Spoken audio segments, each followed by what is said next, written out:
Ah oui, pendant que nous surtout ya tindika babi système kaka ya fongola caméra avec Yannick Stopika to bomba invité to fongola mo invité bomona vous comprenez déjà que nous on a ça qui bino que mars auto ça les fort to ya maminga ba maman pour ça ba maman te ba maman au baza trop na domaine politique au baza ko bundela mboka baza ko kita partout ya l'autre que to ya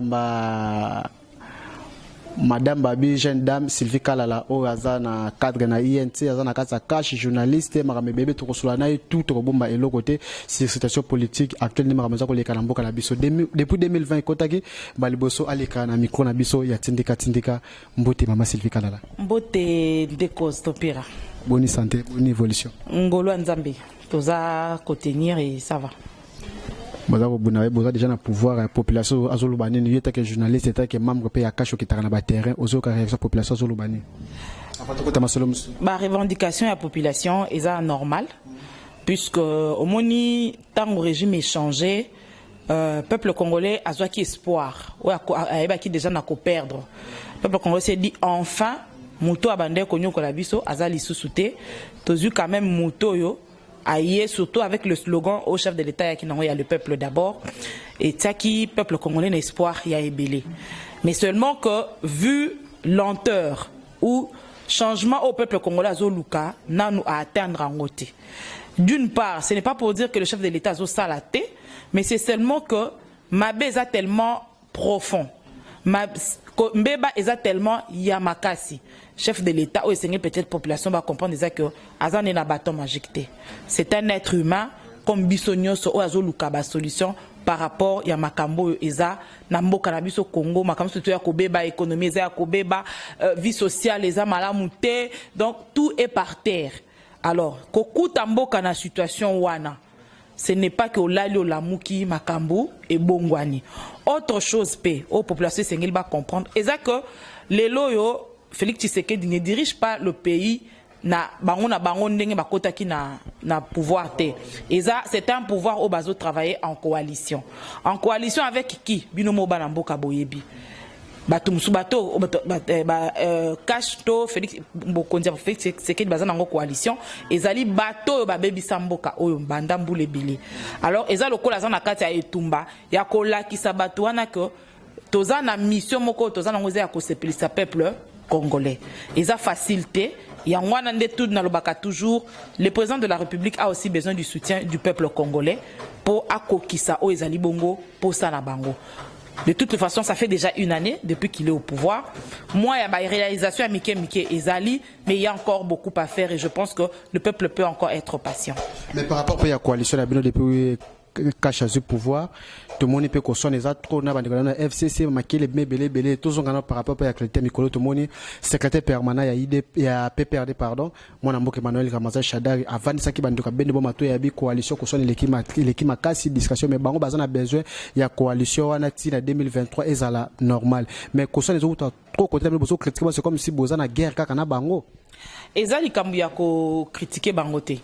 Moi je pense que si Chadari aujourd'hui arrive à rassembler Batokan na Bango, Babisa Bango, Batika Batiraïmo, c'est parce que je comprends, Dieu merci s'il a réellement compris que c'était ce qu'il devait faire. Eza Bato ba digéra qui était que baza suna bokondité. Eza facile te bo vandi bo dondu na mboko pendant plus de 18 ans. Et du coup, vous êtes obligé d'être mutoko à Chadari. Azan a fonction morote na mboko. C'est pas facile. A mesana ki ko bimisa mbongo ndenga lingi, ko sala ba dépense ndenga lingi, ko voyager ndenga lingi et aujourd'hui il se retrouve limité. Chadar abanda qui na arrogance hein. Mais tant à moni pena que non, il y a un nouveau chef de l'État qui n'est pas Kabila, mais qui est Félix Tshisekedi. O azo me makam na ndenge mususu. Et là quand il a compris c'est là, moni tant à moni pena que non. Yo za sous na fonction te na mboko ba boto le passeport diplomatique. Il faut voyager na passeport na yo ordinaire, c'est-à-dire tu dois aller dans une ambassade au sengi visa na yo, ceux qui ba accorder onde au voyager, ba bloquer. Et moi qui bo motora na moni komi kozonga. Il a raison ya ko fandisa batu ya kan na bango, ko senga bango ba respecter o ezali bongo le pouvoir en place. Les tiraillements o bazo luka ko mona kezo ke na défaveur na bango parce que ce qui est vrai, le président de la République a un appui suprême qui est le peuple. Oh bango bazana ngote. Et oh balobaka, oh le peuple a lobinde oh nzambe pas salarani andimaka. Alors il était vraiment temps à éduquer oh ezali bongo batuna bango. Vous comprenez? Il y a un moni lelo, ceux qui ont un lobby, ils ont la carte pour, ils ont la consommation publique. Mais ils ont réellement, oh, bah, ça là, pour nous resenga, bah, au premier, oh, moni lelo, toyoka, bah, tout ça, va perdre, na mouton, les canapés vont finir, président de la République. Mouton, les canapés vont, bah, yo, Félix, yo, eh, bison de topé ça au pouvoir. Moi, bah, on va utiliser pour nous kolobana. C'était pas normal. Mais si réellement, oh, oucholo, bah, lelo, bah, lingi, bah, respectango, moi, je pense que, vous allez, premièrement, na avantage na bango et puis ekosunga biso mboka o échanger ça la ka communiquer ils doivent travailler pour le changement de la République musale sengé basala ndé yango wana yango pe lelo na soko tali bien côté à cash les gens ba beni bino pe matoyi IDPS na yens ba beni matoyi oui mais du côté à cash on ne peut pas oublier le mal fait, on peut pardonner, mais on ne peut pas l'oublier. Moutounion soyebi nenge nini peuple congolais agno kwa minamboka o likolo musala ya batuya FCC. Toyebi ango bisonyonso. Yemoko kabila tikala ekolobake. Eloko zo sala ke na sa musala bien te parce que nazana batu te. Donc déjà ton kabila ebisino ki azana batu c'est que bino vande bozana bino lokote. Malgré vos appels, mais vos servir ne l'autre côté pour y atteindre mission et azana ya kobongsa. Bah il faut pas comprendre. C'était une accusation ouverte au Kabila à Sala que y azana volonté mais bateau avant permet ne ba na volonté. Mais les loyo ba l'action moins volontaire c'est une chance leur est donnée ya ko luka ko se rattraper devant le peuple congolais. Tout ce qu'on a scopé par rapport au gouvernement, tout le monde cache du pouvoir, le gouvernement y a un bimi déjà mais ça peut que juger, le ministre n'a bien opéna, compétence et ça il y a makasi à kosakanate, tout le monde à côté, tout le monde vérité, tout le monde à côté il y a communication. Ma waple tout le monde sur ce côté à santé où tu créer scandale makambo ya coronavirus ou scandale communication dégâts donc c'est comme si cash azoye quoi na pouvoir. Ndeko stopira ngana lo bango toujours moi je suis pas une communicatrice sentimentale, non. Tout le bas qui, quand quelque chose va, on va applaudir. Oh, les autres tambola mabe, toko dénoncer, et puis toko bo ya yango. En fait, c'est comme ça que le travail doit être fait. Ce qui est vrai, batumsu sous les lots yonanga mwa cash, et belé pena no basalate, ezambala liboso, aza la ministre, ezambala liboso, aza na fonction quelconque. Namboka ou. Voilà. Alors, moi j'aurais nalobango toujours. Namboka na photo za la renaissance wana yako. Ce qui va confier yo tâche. O monique okokokate. Basa la ranine. Obo yinami. Soit attention ko bandaki et tu réalises que ndenge na makambo ndé na monele yango awa ezokene mabe. Je lâche. Ou carrément, je cherche les gens qui ont plus d'expertise et d'expérience que ngai, basa la pembe nanga pona sala nini, na sala rendement pe sa rendement moko ya malamu. Oso comprendre. Ce qui est de la communication par exemple, le ministre de la communication. Oui, il était porte-parole. Aujourd'hui, il est ministre de la communication. Moi, je pense que hasard comment dirais-je, hasard humain. Peut-être au ezanga qui est à cause la na bateau bazana expertise ya communication une expertise communicationnelle tout autour naïe. Deuxième chose, je vais dire ceci. Les gens ne doivent pas confondre faire la communication pour la République et pour faire la communication pour un individu. Parce que le lot bazo comparer ba msuba sengi mendazo. Mendazo. Vous sentez bien absence à mende makasi bazo la mende ba vivre la mende convaincre. Qui est comme likambo ya communication ba bando sala makambo neti mende. Qu'est-ce que mende faisait? Likambo eza a tango le caractère version les qui B na C na Z. Bazaki kon tourner na expert en communication na yebi cabinet wana. Expert en communication mais une communication mensongère. Tu vois, on peut avoir une expertise, il y a Moussala Nayo. Mais ezalaka na vérité. Mende, ce que le balelo que Mende a eu communication, c'est faux. Tondi manaka. Mais seulement que Mende faisait une mauvaise communication. C'est-à-dire, vérité à l'ikambo yebani, mais à rolekana média à kosibino. Vous voyez? Alors, les loyo, système communicationnel, oh, il y a ministre Makelele, en tout cas, ngai na yebi angote. Naïebité, il se base, voilà, il se base sur quoi? Il travaille par rapport à quoi? Naïebité. Mais une chose est vraie. Quand on a lobby, moi je suis plus en train de faire du boy. Ce qui est le lobby, c'est Sylvie Banda est comme monteur. En tout cas, c'est au Bominga. Pour qu'on ait un montage. Mais si on a monté peut-être, si on a fait un montage et qu'on a fait un salaire bien. Non, Luka Mouto a un montage. Donc on dit matato kabolane salaire mais aya ka sala kanga nazo apprendre. Tu vois, il sala kanga na apprenaka, le temps a peine à maîtriser o na yeba quitter. C'est ce qui manque à l'homme congolais. Tant o yebite luka o sala nini o apprendre. Alors moi je pense que nos ministres, surtout parce que moi je peux respect à comment dirais-je, il y a ba capacité intellectuelle à Moutou ou bien il y a ba savoir ya Moutou ils a respecté. Au moins na Moutou ça l'économie. Vous comprenez? Ba côté na ministère ya santé. Ma moni Moutou ça li Moutou ça médecin. Botier na ministère et ce qui y a habitat.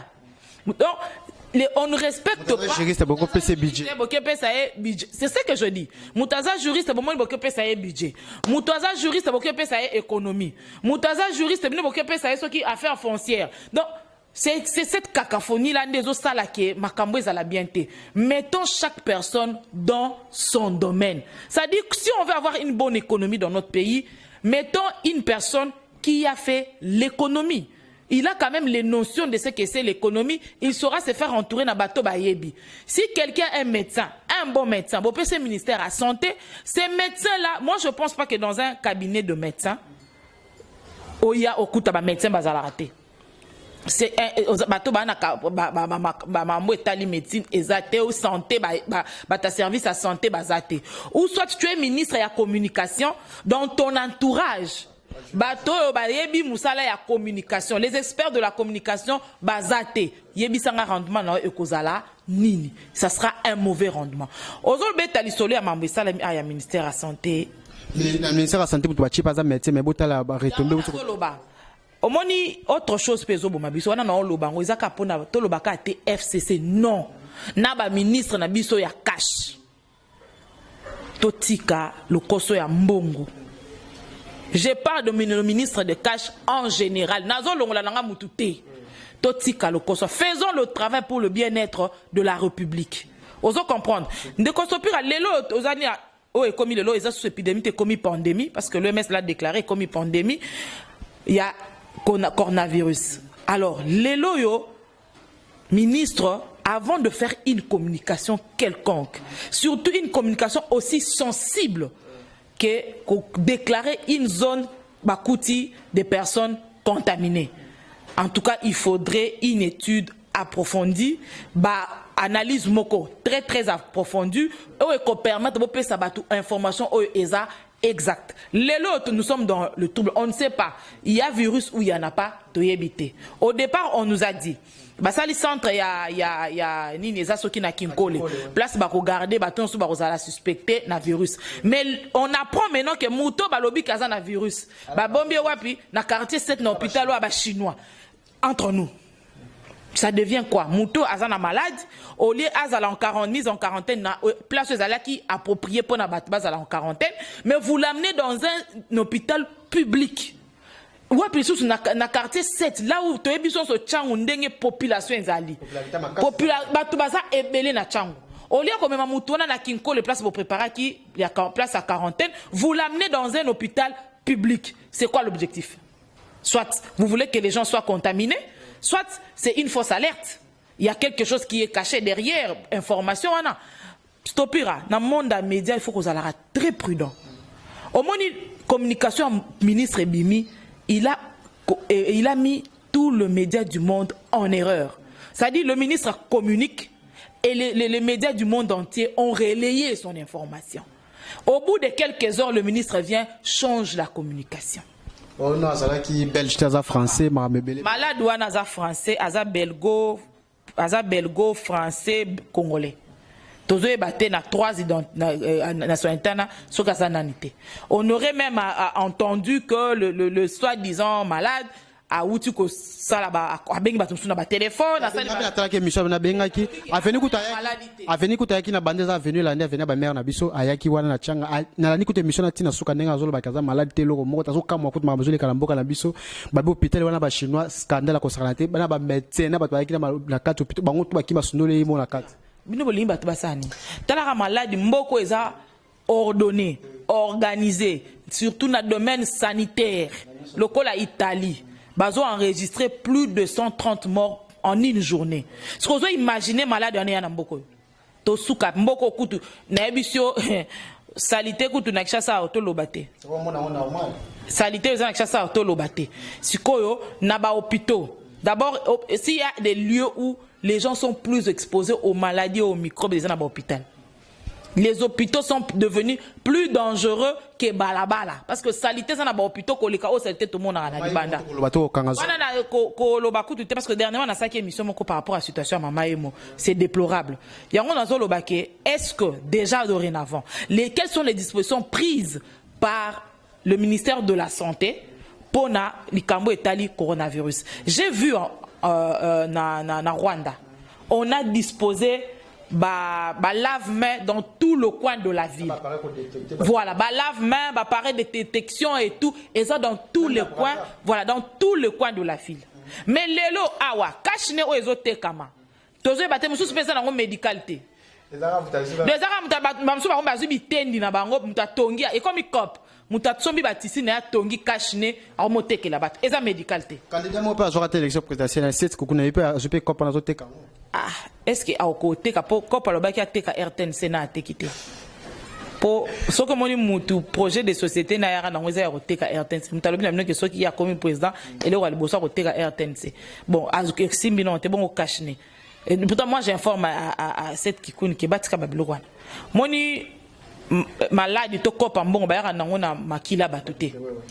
Soko lingo gagner moko lukato gagner moko batu ba kufa po yo zwa mbongo ozwa mbongo te. Restons honnêtes. Omoni eloko yebo mamboko et un manque d'amour. Bolingo ezati. Les autorités n'aiment pas ce pays. On a des autorités qui n'aiment pas ce pays, qui n'aiment pas le peuple congolais. Or, la base en toute chose, c'est d'abord bolingo. Soko lingi mboka na yo okolinga bande kono ba congolais, oko sala makambo eza pona bien-être ya Congo. Mais quand on n'a pas l'amour, on s'en fout, chacun va faire des choses pour remplir ses poches. C'est ça le mal en fait. Et loko tozo linganete yango wana. Omoni lelo yango tozo loba. Ba meeting sana biso ya cash. En tout cas, je vous en prie. Faites des choses différemment. Les lois na lo bango stopira. Ya ba ministre cash, ba osomba mapango. Ngalo lo na beta solo FCCT lelo. Nazo beta li solo ya cash. Il y a des ministres de cash. Ba vandi banda ba ya. Musala malonga pa osala e yebanité ezomona na pété. Mais bazo somba, bazo lia bambo, bazo somba mapango. Moi je les dénonce. Vous êtes il y a des ministres de cash bamusu bazo somba ba mapango. Moyo ba nda ko weli ko somba mapango. Musala no so sali na domaine o banda ba chawana tu fais quoi? Ne faisons pas ce que nous avons reproché aux autres. Faisons les choses différemment. Marquez la différence. Que le peuple sente qu'on a un nouveau régime. Bozo sunga mukonza mboka te. Mukonza mboka ye, omoni bato ba ko accompagner to ba ko faire exécuter vision à chef de l'État. Et ça ba ministre oyo. Hein? Et ça ba ministre oyo. Félix arobima na balabala te asalisa salongo. Félix arobima na balabala te bongsa ba hôpitaux. Mais c'est vous à qui on confie toutes ces missions de les exécuter. Faites-le comme il faut. To linga congolais ko to za na bolingo tala mambo esalama avec le ministre wa olungwa olilunga do bat ba kufa ne bola ya monyango cop kwa bandonginda. Est-ce que eza mutema nini wana? Les gens meurent mais yozo sepela ozo rambongo o tchana push. En tout cas bato ba na cop on a pour na coronavirus cop est foiré. Tout ce qui est malé média poto chité déjà na entretien na biso mais tout ce qu'on a no masoleta les entreprises publiques. Coalition FCC Cash, ils avaient que nous avons 65 entreprises, tu as que nous 10 ne bazo panzana 10 wana Cash azana 4 FCC azana 6 bazo mela toujours ka nini Cash na mamu sotezo salama kalate ba nomination pe kalate. Sopira, je suis contre mamu ezolingi salama par rapport aux entreprises publiques. Je suis contre, je m'insurge contre ce qui veut être fait. 65 entreprises publiques. Vous voulez juste réaménager 10. C'est pour nous dire quoi? 55 wana marambo eza bien. Ou bien ba DG wana ba DG bazana ba 55 entreprises ba ça malam. Non. Hein? Soit cette coalition elle est faite pour faire souffrir le peuple congolais. Ndeko nanga na biso entreprise le roi Onatra. Oui ba dégâts oyo du fait que Onatra obi ke bazana combien de mois d'impayement. Banda ba yango ba longola e. Entreprise okola Onatra. Onatra bazana plus de 23 mois d'impayement. Ce que na bichingobila na ba bateau ya Onatra ekufa. Certains travailleurs ya Onatra ba zorambongo te, ba famille na bango epanza ba koma ko vanda na bakata ba boîte wana ba masuwa wana. parce que babenga na bango na bandaku po bafutaka bandaku te bana na bango batangaka lisusu te bamususu mabale kufa donc moi ça koki pasi te azongi ne pa na bango papa atikali na bana bakomi yo moni ba chèque babakisa misu na ville bana mo misu ba otenga na bana bana ya ba travailleurs ya Onatra. Moukoko est parti, c'est lui qui assume l'intérim de Moukoko. Qu'est-ce qu'il fait? Il fait plus pire que Moukoko parce que yeba yabando liambongo. Yeba yabando liambongo. Tolinganité, na ba syndicaliste ya ba entreprise, wana sont tous des aventuriers. Les dossiers Onatra na bandi kolande lango depuis kala. Moukoko est parti. Dossier bimaki wana ba mbongo. Imagine toi bokoti ici Onatra nyongo ya soki ya 33 millions de dollars. Oh mbongo ba defa kipo esunga Onatra etombwama ba futa moi ba travailleur moi ba salaire na bon il y a quelques mois. Mbongo wana ebli moi ba lia ekenda. Onatra kota nyongo. So faut Onatra futa mbongo wana. Entre temps ba futi ba kate. C'est lui qui fait l'intérim. Alors moi je pense que prochainement Stopira Toro Soana yo makambo etali Onatra oh j'ai tous les éléments et puis s'il faut qu'il t'a même sur terrain. Toro kende oyo ba réalité mambo ezole kana Onatra. Ce que boye bisangai entreprise lo la Onatra. Ceux qui ba bomiango déjà na ezo sala soit disant ezo sala ba kufa na passe. Les gens souffrent à l'Onatra. Les gens souffrent. Na kota ki na gare centrale na mona ba entrepôt ba train na mémoire trop. Ils a zambato, ils a gare. Poto ben on gare tin. Na journée oh mais ça ils a forêt Onatra. Ils a gare ya Onatra té. Mais c'est horrible. Il y a des entreprises oyo yo na mboko il faudrait automatiquement ba longo la bateau bazo sala. Mibe kufa. Miba ba boma miba. Je camine kita. SNCC kolobate. Ah. SNCC kolobate. Si ko ngana zolo ba les 10 entreprises on a ki bazotanga DGI. Bazotanga nini soki nini. Bon travail bloko moko boye papa. Les restes des grandes entreprises oyo ko faire remonter mboka oyo. Ils en a sens. Parce que tant bozolo ba kebo tika 55 entreprises, c'est-à-dire on va avoir 55 têtes du FCC qui ont toujours détruit ces pays, qui vont encore continuer à détruire ces pays. Mais quand même, mais non. Non. On a évité, en tout cas, il faut battre la mise sur Likambo. Et puis, nous avons appelé un partage, on a évité. Coalition. Et ça qui, par rapport à la majorité parlementaire au FCC, Zouaki, n'est sali que gouvernement, on a bassé la moi partage. Alors, je me pose la question. La même coalition, majorité parlementaire, est une entreprise publique. Mais on est où là? Ok, Malé, déjà pour nous toucher déjà dans l'entretien, on a besoin deuxième partie, ça pas première partie sur la moins vitesse, on confirme pas que on a besoin. Mais pour nous, tout ça peut nous moi maman, les caméras les réseaux sociaux, ah tout ça d'investigation, maman mon copie ministre au PEB a porté plainte par rapport à ma caméra qui circulait dans Combo na état que yo maman, ma caméra ko les canons ko lobani moi les canisino qui par rapport à ma caméra les canons. Stopira avant na comme na dossier na utoloba, na lingi d'abord je souhaiter na nous fête malam na ba maman nyonso pour na moi o ezala ki bongo journée pour la journée internationale il y a droit de la femme alors droit des femmes pardon na souhaité bino nyonso fête malam mais naza quand même pe na moi mawa comme on a lolenge makambulika ki na ville ya Kinshasa na mokolo ya le 8 mars. La femme doit comprendre une chose, ce n'est pas na mokilio d'abord en général mutu monta atteindre le tapis pour tambolo kene mutu monta le tremplin au sauter ou atteindre objectif nayo. Tout demande le travail, le sacrifice. La femme veut qu'on défende ses droits. Mais qu'est-ce que cette femme l'a fait pour réellement entrer dans ses droits? Ce n'est pas le 8 mars une journée qui doit devenir une journée de fête, une journée où moi si faut le mela, au langwa. Moi si oh là si liputa, la femme c'est pas le pagne, la femme c'est la tête, la femme c'est ce que tu veux être dans ta vie. Je l'ai toujours dit, moi c'est sengeli omiyeba. Oyeba oyozali, oyeba oyeza katina yo pour permettre yo okoma oyolingi ozala. Mais quand la femme n'arrive pas à comprendre cela, ne pensez pas que les hommes vont vous laisser les choses facilement. Tozolo bakaka discrimination, discrimination, discrimination. Mais aujourd'hui les gens comprennent les choses de travers. Quand on dit journée internationale de droits de femmes, cela ne veut pas dire qu'on ne doit pas vivre cette journée-là tout en discriminant les hommes. Par rapport à thème national, qu'est-ce qu'on dit? Congolaises et Congolais, lèvons-nous pour défendre le droit de la femme.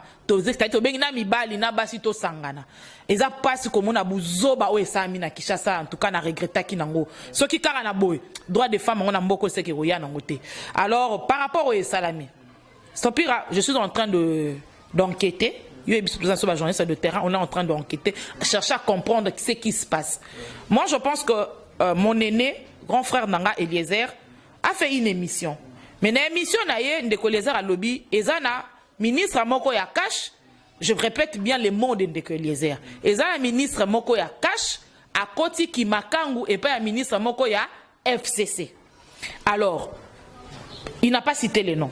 Même moi, jusqu'à présent, je me demande c'est qui? Qui est cette ministre du cash et qui est ce ministre-là du FCC? Parce que Ndeko Eliezer atteint comment mon touté. Mais hier, j'ai vu la plainte faite par la ministre de l'économie, Madame Akassia, qui a fait une plainte à Sengiba, trouver bateau, bazo salir Kombo Naye, soit disant il y a commis Makangu, il y a Moutoumou. En tout cas, je me dis, bon, Eliezer a dit sans citer le nom, Madame la ministre de l'économie se pointe pour porter plainte par rapport à ce qui est dit. Nande tout le monde on a quatre réseaux sociaux. Ngapi na mon réseaux sociaux bazo publier hier na ministre Jean-Lucien Boussa. Bon, c'est les réseaux sociaux. Personnellement, je ne me suis pas encore impliqué dans l'affaire pour tout qu'on déceler au Ezali Bongo vérité, mais qui est la ministre du cash et qui est le ministre du FCC. Mais c'est seulement que du fait que madame a porté plainte, c'est que quelque part elle s'est sentie lésée. Moi, je pense que dans toute chose, oui, nous avons tous des vies privées. Par-dessus, la coalition FCC cash, et la guerre, c'est la politique. Nous tous pour écouter, il y a un cash, les qui a un FCC et pandi famille. Mais c'est seulement que la façon dont certains sujets sont appréhendés ou sont traités, et ça malam ou penzate.